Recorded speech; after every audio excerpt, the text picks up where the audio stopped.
Мындай кыска көйнөк кийип алгам. Ал бүрксө алып башыма жаулап карайт. Жакшы көргөн тамагым мантыл жасап койсом, апам деп жеп калчу. Сен өлтүрбөй баккан балаңды өлтүрмөк белек. Бул болсо каланда деди да. Мен алып кетейин ата, мен силер кийин карыйсыңар баламды, кантип мен өзүм багайын десең эле. Өзүңөр бил, энеңе бар деп коет да. Май балам полностью таштабай мени сыйласаң деп айткан да. Жок. Баланын да кадырын билсин деп атам да, барганда ырзайм деп таштап кетип, табал экет болобу деп коруп атпайм мен эмне. Муңкаңа менин янымда бülbülдей чаңгызы шамтыра.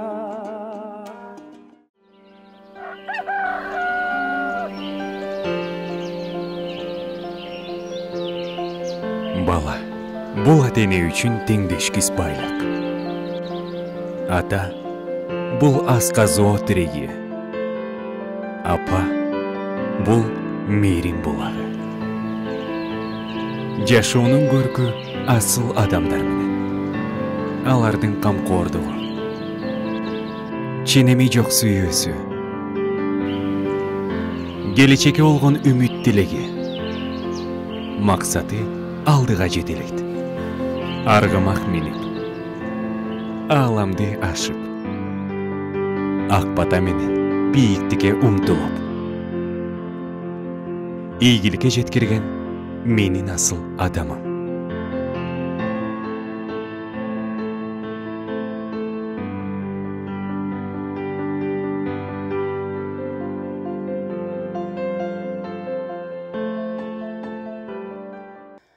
Оң канаттың ополтоодой, аска зоодой, чүрпөсү үчүн баарына даяр, карааны калдайган үй бүлөнүн чеби атакең болсо, сол канаттың жүрөгү мээримге, сүйүүгө толгон, түнкү уйкусун сагарнап ак сүтүн берген энекең жалынып жалбарып турса, мындан өткөн бакыт барбы? Менин асыл адамым долбоорунун бул жолку кадырлуу коноктору, маданияттын мыкты кызматкери, элибиздин эрке кызы Кенже Көбөкова ата-энеси менен мейманда. Кенжени 1985-жылы төрөлгөн. Апрелдин 22-синде төрөлүп, кетке жуук баранан, толготуп баранан төрөдүм. Төрөсөм кысты ишти, иш кылып аман болсун, мен таман болоюн деп битинде ойлоп калдым. Ошол анан энедейинен бери бул тири карак болчу да, сезимталдуу болчу. Энедей ымыркай кезинде эметкенде сезимталдуу болуп, батыры чарылдап ыйлап калчу да. Анан ылам чоңойгон сайын түйшү көбөйт деп анан. Анан бир 5-6 ай болгондо күлүп, жакшынакай болуп, чоңойду. Анан чоңоюп, ошондон эми балаңды жаман жакка эметпейсиң да. Тентек болгондо тилдеп койчумун. Ай сени сойбосом кое тур деп. Ошо боюнча кайра басылып калып ойной берчү. Аны окууга кайсылы кийдим, унутуп атпайм ба? 92-жылы окууга кийдик. 1-класста ошондо эле сезимталдуу болчу. Китеп окуйм деп эле китеп талашып, кесиптерди, сүрөттөрдү карап ушинте берчү. Анан 1-класстан жакшы окуп бүттү. 2-классынан да ошол окуулар жакшы болду. 3-4-класстан баштап анан жана кружокторго катышып ырзайм деп. Анан үйгө келгенде болардын баарын мал салып турса, болардын баары киши мен ырзайм деп ырзай берчү. Анан элиңди урайым, бул эмне болуп атасың, акырмай деп мен ошентип калдым. Ошентип жүрүп анан бул өзү жөндөмдүү аябай экен да, өзүнүн эмеси аябай ойчул, жөндөмдүү экен. Анан ошентип жүрүп анан 4-5-класстан кружокторго катышты. Мугалимдерди дагы жакшы, ушул кызың тири карак жакшы окуйт дешип ыраазы болуп ошентиштү. Бул мен оорудан 84-жылы кат ооруганмын. Кат ооруп, быткан менен тошобесте өтүкчү болуп иштеп аткам. Анан Кенже төрөлүп калды. Ошо балдарым кичүүсү болуп калды. Өзүм аман айыктым. Ошо сүйгүнчүлүктүү, элге жагымдуу, ыймандуу жакшы кыз болсун, балдарым кичүүсү деп Кенжелик мен койгом. Kendileri мүнөсү мага окшоп кетет, шайырлыгы дагы бирдемени тас туз көңүлүнө алатты да билбейт, сүйлөбөйт. Мен жаш кезимде ошондой болчумун. Анан бул кээ бирде кырсыйган жерден атасын татып кырсыйып калат. Кээ бир жерде. Ата мен сизге да окшошмунбу, айтып коңузчу. Кай жериңмен окшош сизге? Көпчүлүгү кыйын эле Шамдага жүргөнү жагат да.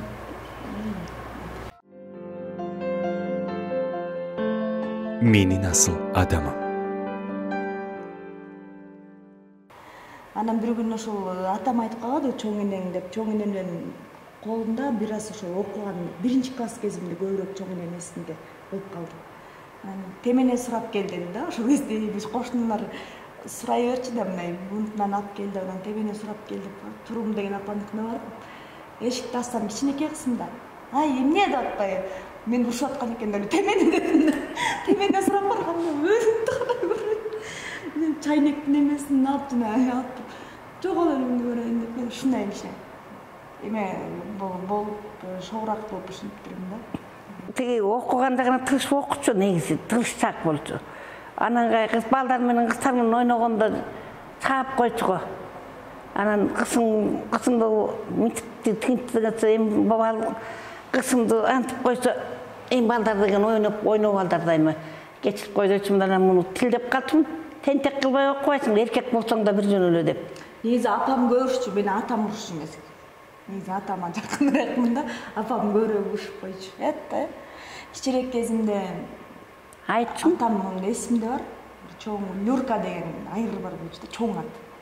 Ошо менен минип келип туруп, атам мени колдон жайлоодон монтип туруп, эңип туруп астына отургузуп алып, эчип ыйлачумун да. Ошо кичирээк болсо мына чала учуп койсо көз алдымда болду да. Анан апам эле атама балдарды жаман үйрөтөсүң сен депчи. Мени менен көп сырдаш. Анан биз көпчүлүгү малда болдук. Чоң эне, чоң атасы, чоң энеси өзү билимдүү, эмгекчил колхозу боюнча биринчи тракторист комбайнер болчу.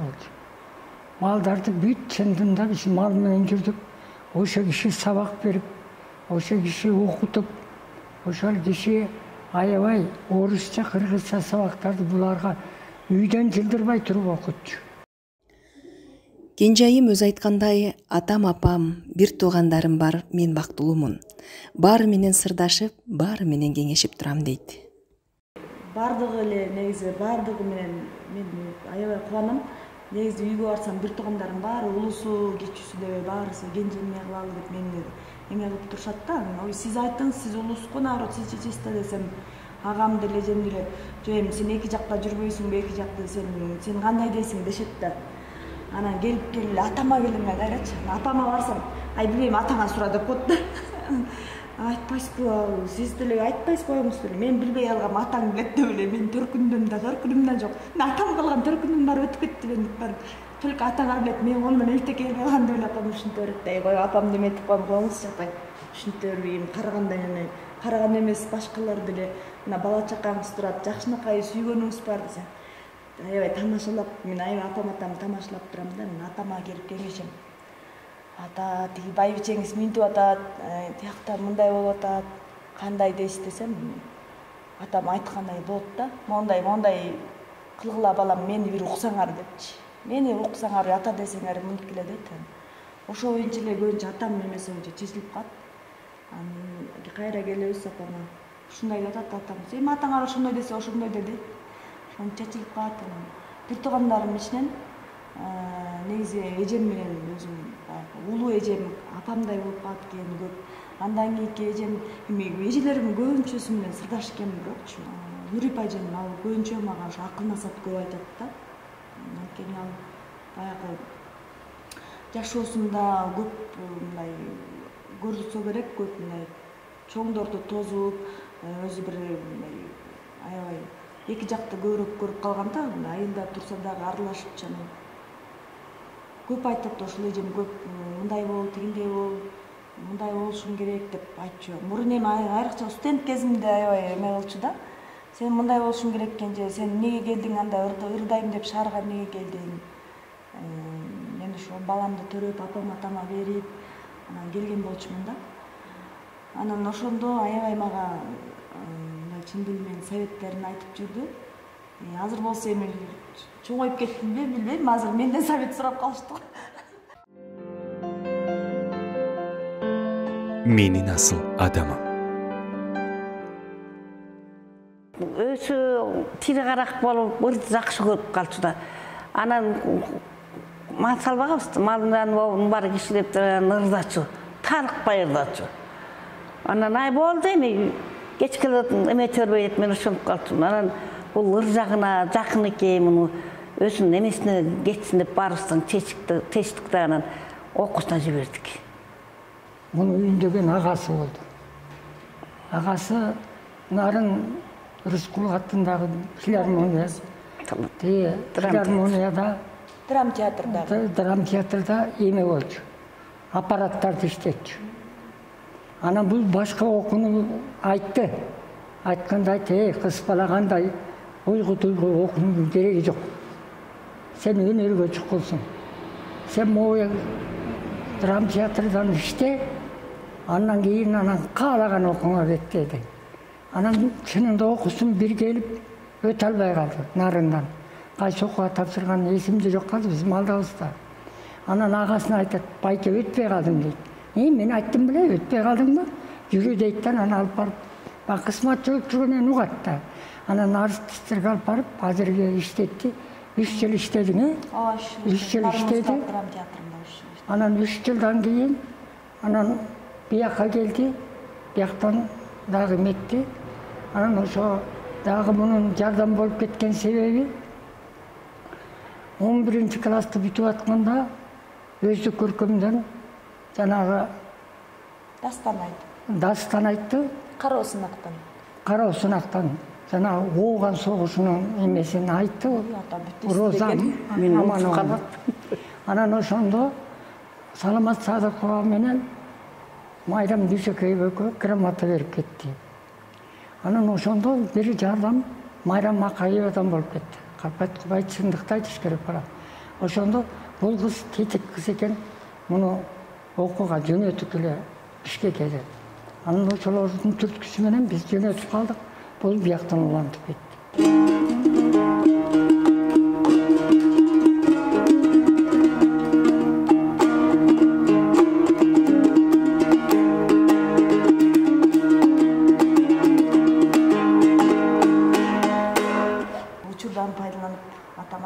Рахматты айткым келет. Ошо мен нарын театрда иштеп жүргөндө ошо турмуш арганда экен да. Турмушка чыгып кеттим, ала качып кетип, анан кайра келип мен айттым, ошо жаңы эле кирген болчумун да, 11-классты бүтүп, анан кайра мен ошо турмуш арганда экен, мен жашабай калдым, анан окуйм, мен ырчы болом, шаарга кетем дедим. 1 жыл жүрсөм дагы жүрө берген турам. Анан эми убакыт өтүп атат. Анда атам, апам кичине жашыраак болчу. Эми окусаң балаңды биз багып берели деп. Алаган тартма болбо дедим. Калышты да. Анан ушундай мен кетип атам эшикте. Баласын кыйбай ошентип эшикке чыксам, терезеден ыйлаган угулса, апам эшикке кантип бети менен жетелеп келген да, бер жакка чейин. Анан улам терезе жакты калсам, ай бар өлүмдү көрө кет, анда окуй турган болсоң, балчактап кайра балаңа карасаң, анда эмнеге окумайсың? Сен өлтүрбөй баккан балаңды өлтүрмөк белек. Бул болсо каланда деди да. Кылчактаган этеден чыгып эле кеттим, апам да ыйлаган тегине калды, мен да ыйлаган тегине кеткем, ошо эсимде да. Бирок аябай рахмат айткым келип тур. Баланы көтөрүп жүрө бергенде эмне болот? Билим алсын деп атпаймынбы? 6 жашка чейин багып беришти апам, атам калып калсам, калып калмак экенмин да. Анан билим алсын деп берип. 1-курсту 1-семестрде барсам, ушундай айылда свет өчөт го, түн ичинде свет өчүп барам. Ушундай термеп атышыптыр, ушундай багып атыптыр да, аябай жүрөгүм ооруп, тыштап кете албай же окунучу же эчтеке айлам жок да. Апам ай турчу мен балаңды алып деди да. Баламды алсам ушундай ыйдан түнү койчу. Так апам да үндөгөн жок, атам да үндөйт беле, апам тарынып коюп, баламды да мен деле алышып коюп, мага берип коюп эле ушинтип такыр унчукпай ичат деди, сүйлөп коюшса болот деп коем, жок десе. Дымдарын чыгарбай жатышат да. Мен баланы ары бери көтөрүп Аланын кадырын билсин дедим да.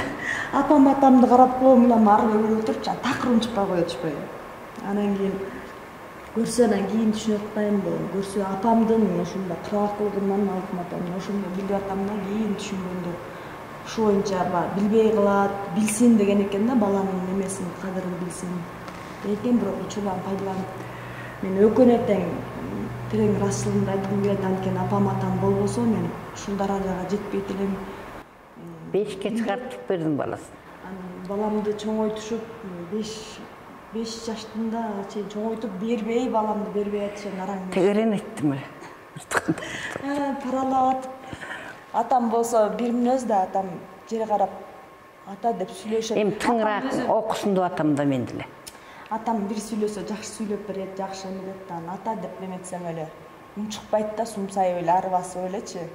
Мен алып кетейин ата, мен силер кийин карыйсыңар баламды, кантип мен өзүм багайын десең эле өзүңөр бил, энеңе бар деп коет да. Апа десем эле апам деле бир тешиктик дейт да. Алып кете албай ушинтип кыйналам. Агасынан тиги ортого салып атып алды, улуу агасы. Анан туугандарым кой бериңиз, бала өзүндө чоңойсун деп. Анан мен ушу чармачылыкка келгениме апам атамдын аябай чоң салымы бар да. Эч кимден биринчи чоң салымы экөнүм.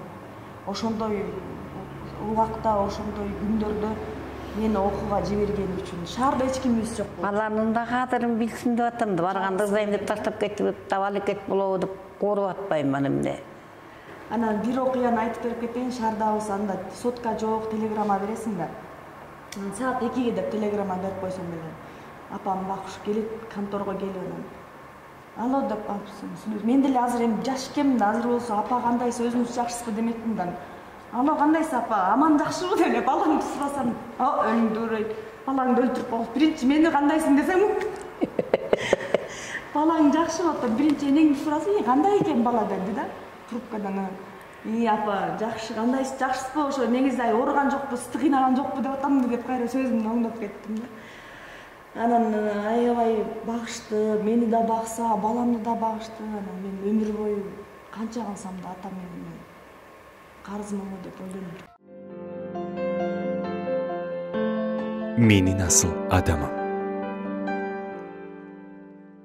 Өтө кыйналдым. Студент кезде эми ал чындыкты айтканда шаарда бир туугандарыбыздан деле алыс, мындай бир туугандарыбыз болсо, жакын бир туугандарыбыз деле жок болчу. Анда эми атам апам көп балалуу болгону, мал салгап жүргөндүкү байланыштуу баарысы жаңы тирлик болуп, агаларым деле эжелерим жаңыдан буттан туруп, жаңы тирлик болуп атышкан. Анан убакыт дагы моундай бир ушундай элди да кыйналуу нерсе болуп атканда, жалпы эле эл кыйналып турган кез болчу. Ошол убакыта туш болду да бизде. Анан келсем ошол студент кезде келип жүргөндө, окуп жүргөндө мен деле ойлонгонум аябай эме болду. Мен контракт менен келдим, мен кеч келип калдым да, контракт алышты. Эми кантип төлөйм бул контрактты? Мен кыйналсам дагы бюджетке өтүшүм керек деп анан жарым жылдай тыттынып окудум да, бюджетке ошо стипендия алайын деп анан өттүм. Анан болбосо корктум да, апаман корктум айрыкча. Апам сен балаң штаб же окуудан жок, мен мындай болсо бакпайт болчумун, сен акылың жок деп урушабы деп. Бирок канча чыдасы кыйналсам дагы бирок чыдап окудум. Бирок мен барган сайын эле Бишкектен барган сайын эле атамдардын менен атам окуй эмеден келгенде эле ыйлай беришчү. Барган сайын элечи 5 айда 1 жылда барсам эле ой мооле жерден келдим, 4 сааттык эле жолдон мен тиги согуштан келгенде ыйлап алачы, жүрөгүмдү өртпөй деп ушунусун. Ушунусу да куурадым-ко деп ойлоп. Калаат деп эл билбейт. Анан атам кийин каттап калды, 3-4 курс кезде ата.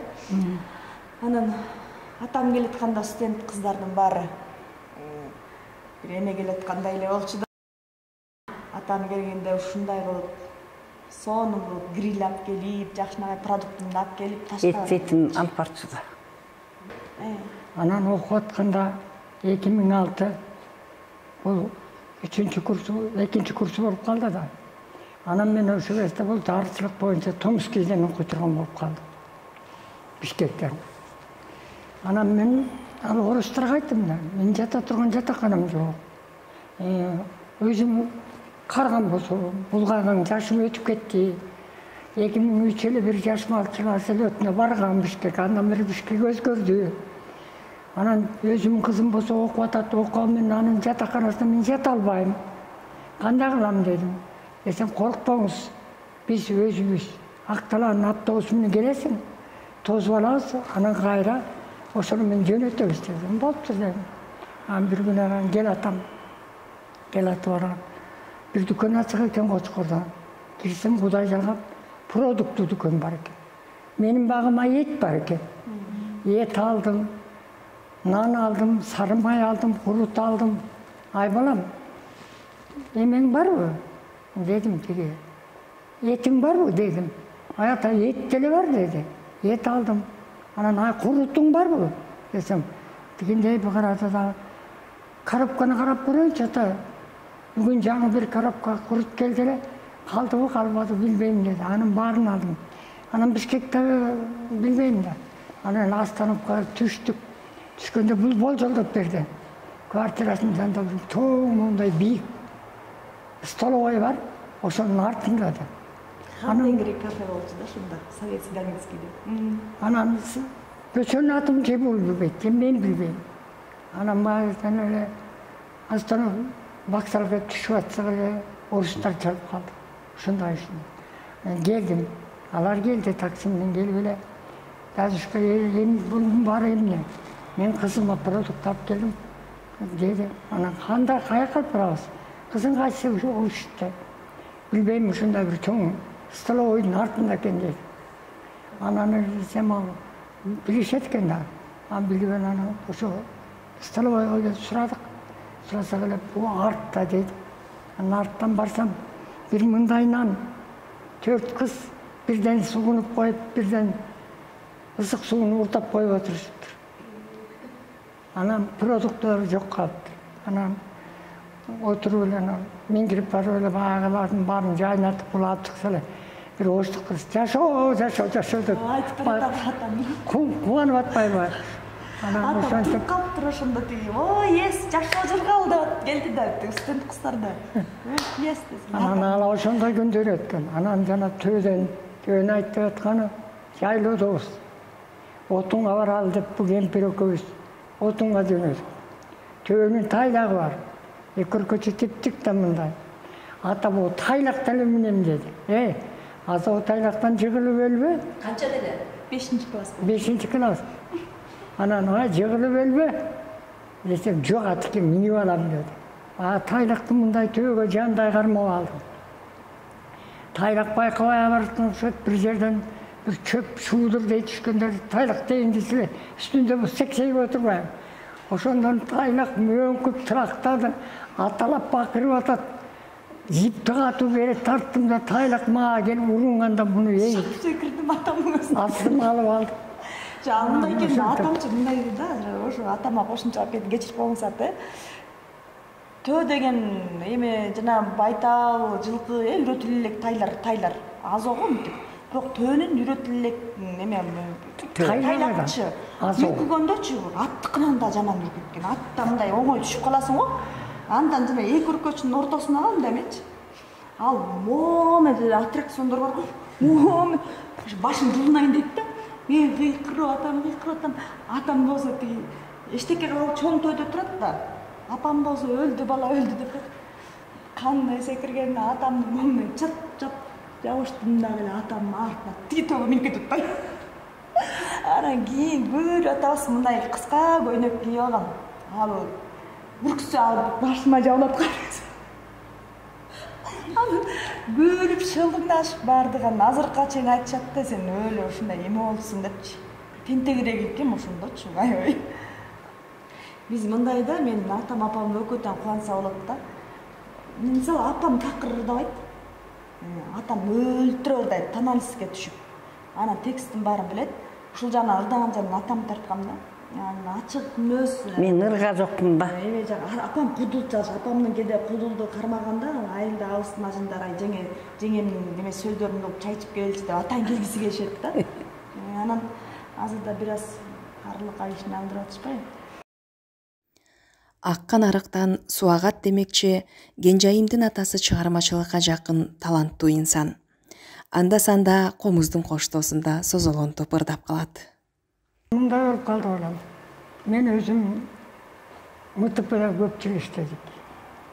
61 жылдан 95 жылга дейін иштедик. Анан айылда өз көркөмгө катышып жүрдүм. Зап клуб болдум. Өз көркөм жетекчиси болдум. Анан мен өзүм 7-классты 59-жылы бүттүм. Аккыя букара кызы, чоң кара кызыр малчылардан Аккыя интернатында бүткөм. Ошол жерден анда азыркыдай окутчу эмес да. Кимде шык, кимде буген жөнүндө өнөр болсо, ошону эмеге тартчу, артистикке. Аны мен Кочкор элдик театрында 1 жыл иштеп калдым. Андан кийин мен атам карлыгына байланыштуу жаңгыс бала болгону менен аны мен ал өнөрдү таштап салдым да. Башкага көңүл эй бурулбай, бал уйкум качат отурам ойлоп өзүңдү, отурам карыгай жумурбай.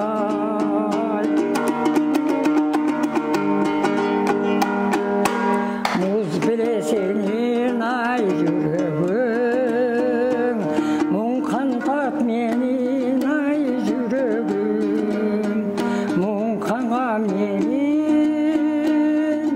янымда бүрбүлдөй чаңгызы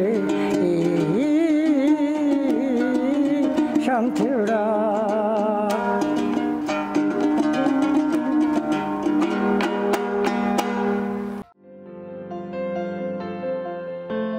Meni nasıl adamım?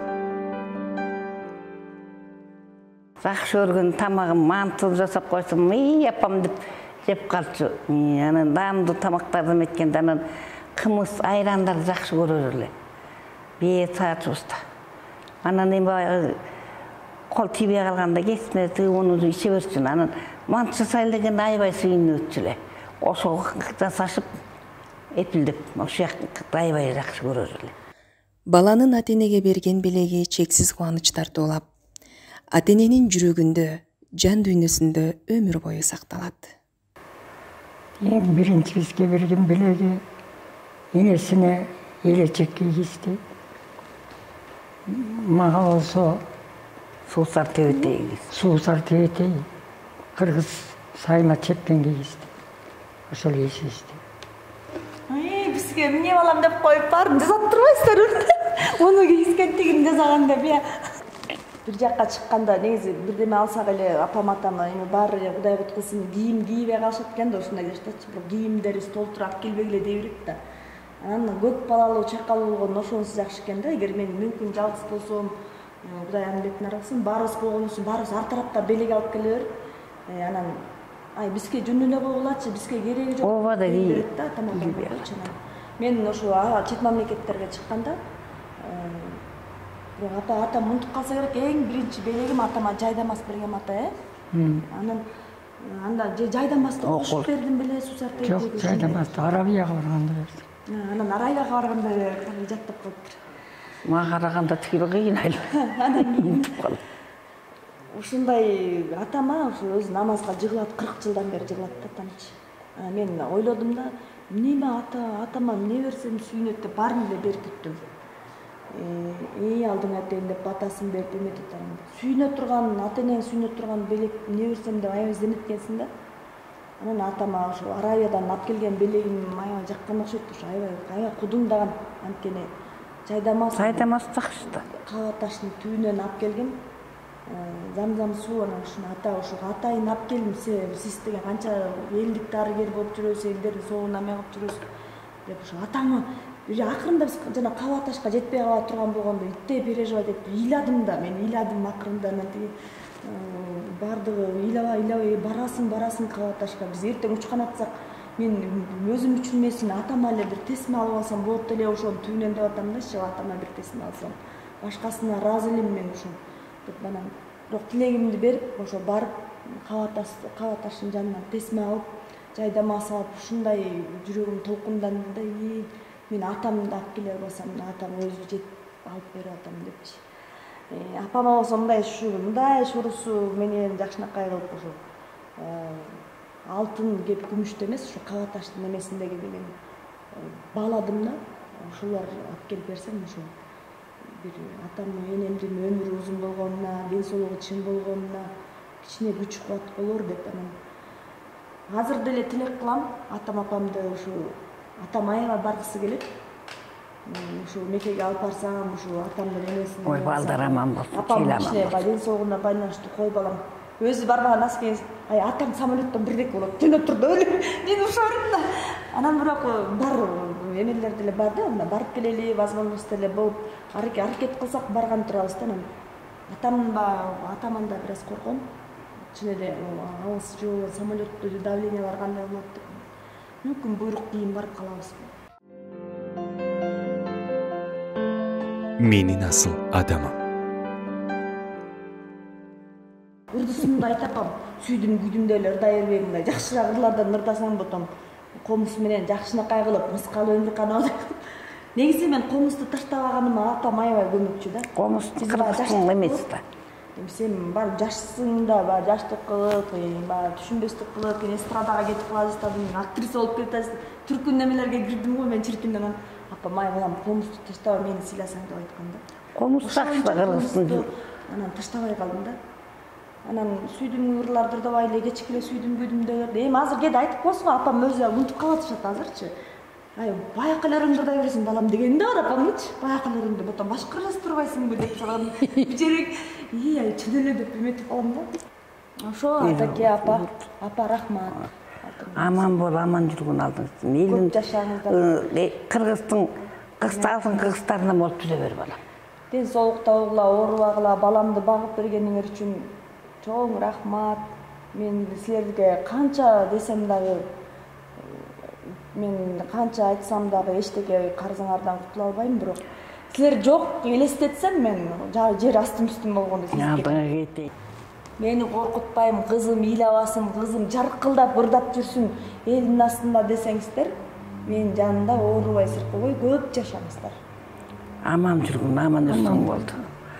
Аман болуп, жаман балаңды ээрчитип алып, окшогон иңилериң, эжелериң менен жакшынакай болуп жүрө бере алдыңар дейм. Кенже эми сага өмүрүң узун болсун, келечегиң кең болсун, талантың ташкындай берсин, эл алдында дагы өнөрүң өркүндөп, мындан дагы үнүң алыс кылгылган Кыргыздын дагы таланттуу кыздарынан болот.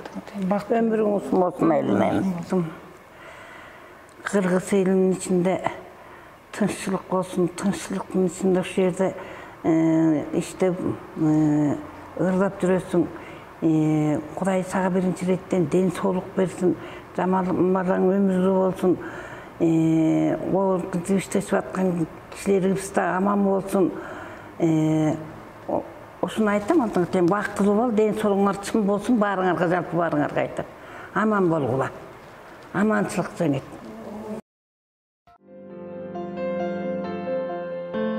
Менин асыл адамым.